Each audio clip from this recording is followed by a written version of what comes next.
Hey everyone, this is the Criticism Machine. I've already seen another YouTuber, Bionic Dance, cover this video, but I already wrote a script for it, and I didn't see much overlap with her, so I'm going ahead with it. I've linked the original video by Levitical below, so let's begin. Okay, I can humor you, but if atheism is merely the lack of belief in God, then Christianity is merely what we confess in the Apostles' Creed. No belief system is ever that simple. And yes, atheism is technically a belief system, and I will explain how later in the video. We do have diverse beliefs, arguments, and opinions on a myriad of issues and topics. We aren't a hive mind. The only thing all atheists share in common is that we lack a belief in any deities. With that out of the way, when it concerns theism, of course, there's a lot of overlap and consensus on how to debunk and refute theistic claims and arguments. And if you're curious as to why that is, it's really rather simple. It's because there aren't any new arguments from theists. All of the claims, arguments, testimonies, you name it, even the supposed new ones, are simply dressed up versions of a previous iteration. We've heard them all, and time after time they've been shown to be fallacious, irrational, or just plain absurd. So check this out. The statement, Christianity is peaceful, sounds like a stupid claim, doesn't it? I mean, even though Christianity teaches peace, the history of people on this planet who adhere to Christianity are not always peaceful. That has to be recognized. Whether we are talking about the 30-year war between Protestants and Catholics, the slavery of Africans in colonial times, or Westboro Baptist Church acting like those cultists on Solstheim. Here in my temple that you have forgotten. I've probably heard the statement, atheism is merely the lack of belief in God, more than 10 quadrillion times, and it is laughably stupid. It's a very defensive statement, but I think if I was an atheist, I would be able to defend my atheism much better than that. There's more than one way to define what atheism is. Atheism is the lack of belief in God, or atheism is the belief that there is no God. It's the same difference, just using another term. Oh, this isn't the part where I get to laugh? But seriously, no, those definitions are not the same. The first one, atheism is the lack of belief in a God, that's the commonly accepted term. That's what I use, and for good reason. Not only because it's accurate, but well, I'm going to let you continue your points for about another minute, because the reasons should become clear, and I will address them all in the full context. A lot of atheists will define their atheism as something that's more like agnosticism, and that's forgivable since there's not a great deal of contrast between things like atheism, agnosticism, and nihilism. For example, theism is the belief that there is a god or gods. Or you could say that theism is the disbelief in a universe absent of divine authority. They would both be correct, but atheists love using the common definition of a lack of belief because modern Western society has long associated the word belief with religious or spiritual beliefs. I've even seen a bumper sticker that says believe, highlighting the word lie, which is found in the word believe. Again, trying to suppose that belief in and of itself is religious and therefore stupid.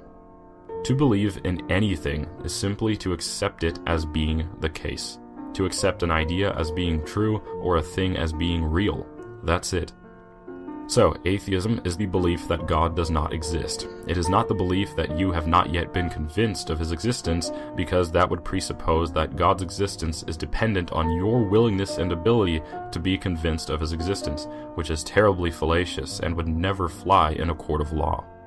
As I said before, atheism is the lack of belief in a God, the first definition you posited. Now before I explain why the two definitions are not the same, we should address a few other problems first. You claim to think we don't like the latter definition because of the word belief, in the positive sense, as in it's a belief that there is no God, just like the definition you gave. You are correct in that sense, but you go on to say it's because of the religious connotation or affiliation. That part I completely disagree with, and I suspect you don't really believe it either. I think you're being dishonest here, and we'll get to that later in the video. To demonstrate that I have no problem with the actual word believe or belief, we will simply reword the definition. It will still be accurate and acceptable. For example, atheism means that I don't believe in a God. To be perfectly honest, this whole argument about the word belief is silly. You know it and I know it. The real problem here is the negative and positive context of how the word is being applied, and you've clearly done everything you can to hide that obvious fact. The issue, and again why your second definition is not interchangeable with the first, is because it makes a claim, albeit a negative claim, and that is the difference. Now, I'm sure there may be some atheists that make such a claim, but I'm not one of them, and so you'll need to argue about that with them. By the way, this would be the part where if you wanted to use the latter definition, you should also explain what agnosticism and Gnosticism mean and how they would apply here. Just a thought. Alright, let's continue. Let's imagine that you're in a court with someone who believes in God, and whoever can convince the jury and the judge walks out a free man, while the other is sentenced to death.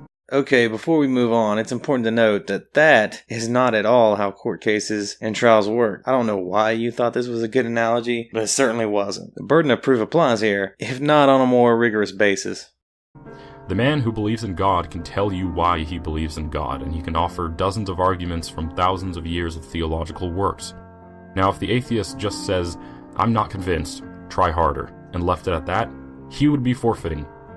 Now, if the atheist said, "I'm not convinced, so now let me convince the judge and jury that there is no God," and then succeeded in that act, then he would win the court case.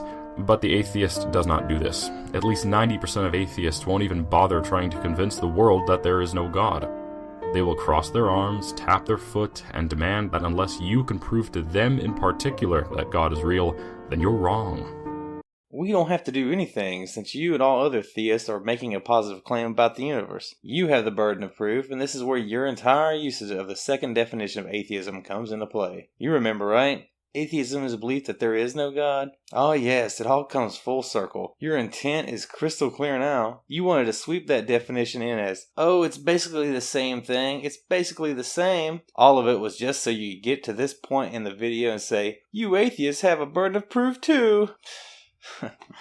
It's not clever, and it's a rather disingenuous tactic. I mean, I'm not surprised. That is something apologists tend to do after all. Why do apologists do this, some might be wondering? Well, it's simple, really. They seem to think that if they can put atheism on equal footing here with the burden of proof, that this would mean something. I'll let you in on a little secret, Levitical. It doesn't. It doesn't add anything to your position. You still haven't proved God exists, and until then, it's just an unsupported claim. Creationists attempt to employ this tactic on evolution in hopes that it'll give their beliefs more credence. Sorry, that's not how reality works. And as far as your meme goes, and this ridiculous idea that negative claims are the same as positive ones, have you never heard of Russell's teapot?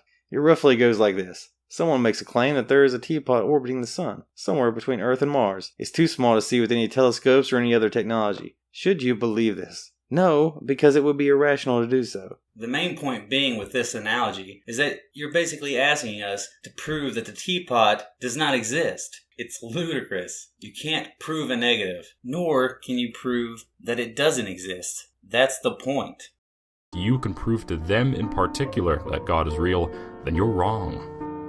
So let's apply the atheist logic to atheists themselves. Unless you can prove to me, scientifically, that God is not real, I will continue to go to Mass, pray twice a day, study theology, and help my friends grow in their faith. Atheism is the disbelief or lack of belief in the existence of a God or gods, and this paradigm shapes the way that a person views just about everything: morality, the meaning of life, politics, parenthood, our history. Whether someone is an atheist or a Muslim is very significant to their life and the rest of their beliefs. Neither the atheist or the Muslim can deny that their beliefs regarding the universe, God, and science are greatly affected by their fundamental beliefs in or of religion. To define atheism without acknowledging the conduct and popular beliefs of atheist individuals is as ignorant as defining Christianity without acknowledging the 40,000 plus denominations and their adherents. Thanks for watching. Sure, I completely acknowledge that not all theists believe in the same things or practice in the same ways. I'll just let you or any other theist tell me what they believe and go from there. I wouldn't want to make assumptions about people I don't know. But then again, isn't that exactly the thing you've done here? By trying to tell us what we really believe? Oh, that sweet, sweet hypocrisy. Anyways, that's all for this video. There will be more to come. Please like, comment, and subscribe. And have a great heathenful day.